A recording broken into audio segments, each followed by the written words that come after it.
All right, here's what you have at this point right there where the 300-pound weight is hanging down. You have indeed 361.63 at a theta known. You have 300 at a theta known, and you have some other unknown force, unknown direction, which is your tension in the second cable, where it goes from here to there. So you need to solve for both the magnitude of T2 and the direction of T2. So how do you do that?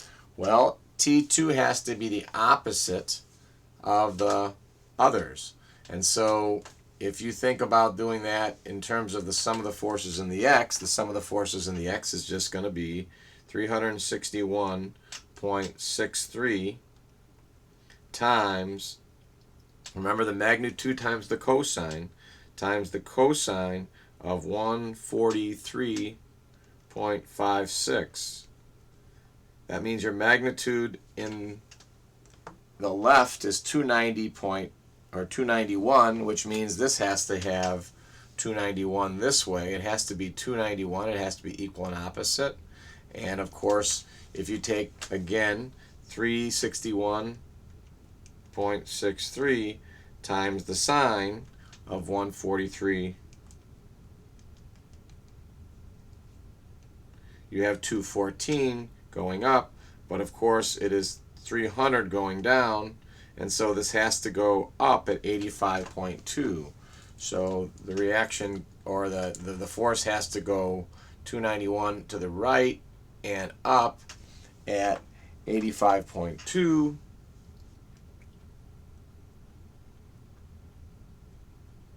And so you just need to get the direction and the magnitude. The magnitude, of course, is the sum of the squares. The square of the sum of the squares. And the direction is the arctangent of 85.2 over 291. So you go ahead and do that. Second arctangent of 85.20 divided by 291. And you get an angle of 16.32 and a magnitude of the square root of the squares. I'm going to pause and put those up. Okay. In other words, the tension in one is equal to this value at a theta. That's the theta of tension. Remember, everything you're showing in tension is 143.58, 270 down, 300 down at 270, and then this last one, this next cable is going to be pulling out at 16.32 direction with this value, which turns out to be 303, which means when you go to the next one, you have an equal and opposite theta. So remember, plus 2 minus 2, plus 2 minus 2, and so that will be 196 when we get up to this next support. So I'm going to pause here and put that in the summary in text you can read better. All right, so there you have it. I want to point out one thing here, then that is that, let's see, review, start inking, that this is just a space holder. It's showing you here that the tension in the first cable is 361.63 at a direction here, right?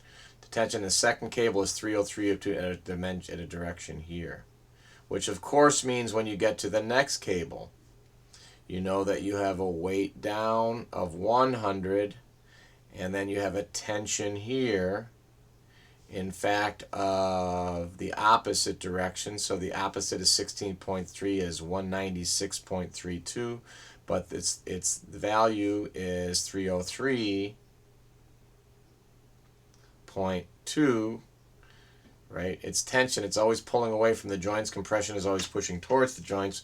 303.2, and that's at a direction of theta of 196.32. Of course, your weight again is still at a theta of 270, and so you can once again calculate what is the next cable. So you're going to have some other tension 3.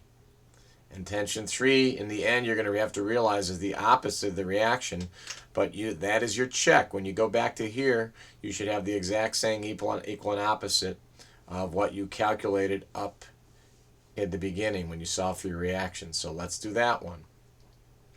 What do you know? You know that the sum of the forces in the x have to be equal to 0, and the sum of the forces in the y have to equal to 0.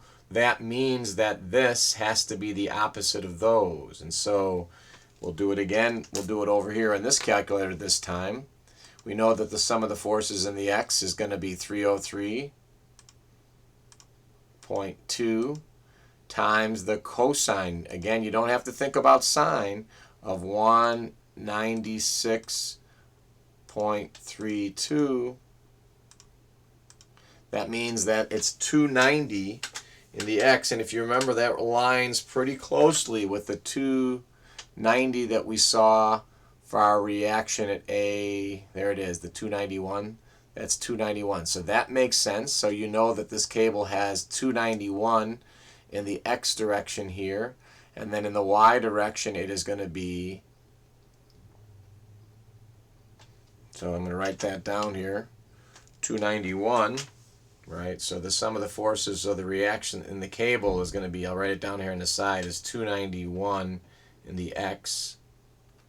And then we're going to take again and hit clear, and we're going to do the sum of the forces in the y and know that the opposite, that this is going to be the opposite of the others. So the others are 100, clear, weight is 100 times the sine of 270, and I know that's negative. And so you're kind of getting used to going with the signs and keeping the directions to give you the signs. That becomes incredibly important as your sign conventions as you get into computation. So, and of course, you're going to add that to 303.2 times the sine of 196.32. And you get 185. So you know that this is 291 up, and of course 185 over, and that aligns perfectly with your reaction at B and the y, and reaction at A and the x, and reaction at B and the x. These check, and so you have checked your solution.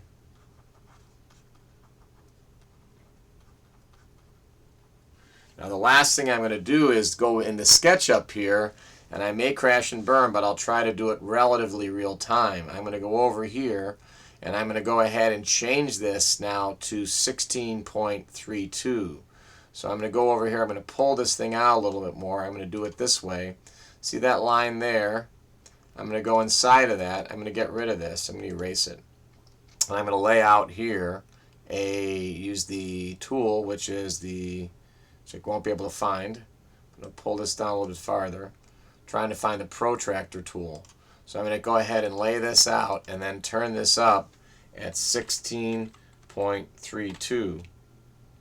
That laid out a line, so in reality this is not going to be, I'm going to draw a line straight up this way, because the reality is the cable does not go to there.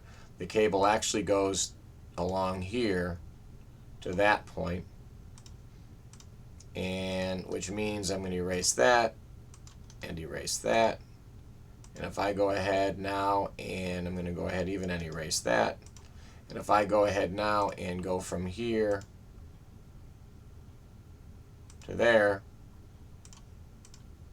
that's actually the geometry of the cable. So that's how you can calculate what is that location there. So we'll see how this goes. So what I did here is I more or less knew this. This typically they only gave you one dimension. This over here is not the same. I'm not sure whether this actually drafted incorrectly. Looks like I screwed it up a little bit, so we'll live with that.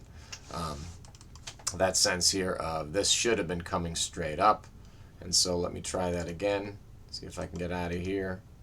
And I can draft a line straight up from there.